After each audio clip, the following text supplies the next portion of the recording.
अस्सलाम वालेकुम रहमतुल्लाहि व बरकातहू। कैसे हैं आप सब लोग? तबीयत से ठीक है। इस टाइम मैं हरम के अंदर ही हूँ। तो इस टाइम फ़जर का टाइम हो चुका है। यहाँ पर फ़जर के बाद इशराक भी बल्कि लोगों ने पढ़ ली है और अब लोग तकरीबन देखना है। और अभी मतलब लोग सब काफ़ी सारे लोग जा चुके हैं अपने घरों को। आराम का टाइम हो गया। तो कुछ लोग आ रहे हैं, कुछ लोग उम्रा करके जा रहे हैं। और ये आप देख सकते हैं, ये देखें, ये कबूतर हैं।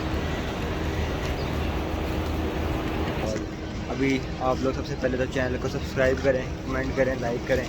और अगर किसी ने कोई चाहता है कि उसके लिए मैं यहाँ पर दुआ कर दूँ, मुझे दुआ बता सकता है कमेंट में, मैं इंशाल्लाह उसके लिए दुआ ज़रूर करूँगा।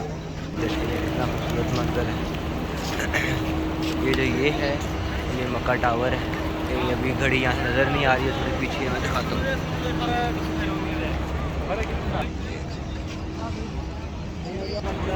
वो है जी घड़ी मक्का टावर की, आ गई नज़र, आ गई नज़र, आ गई नज़र।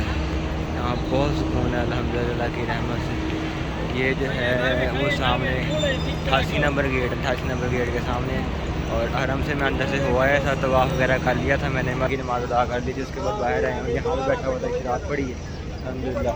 और क्योंकि अंदर उधर फुल हरम के अंदर जाना, वो आप एहराम पहन कर ही जा सकते हैं। और इधर आप खूबसूरत मंजर है अल्हम्दुलिल्लाह की रहमत है। हाजी आ रहे हैं, हाजी जा रहे हैं, उम्रा कर रहे हैं लोग, हर कोई अपनी में।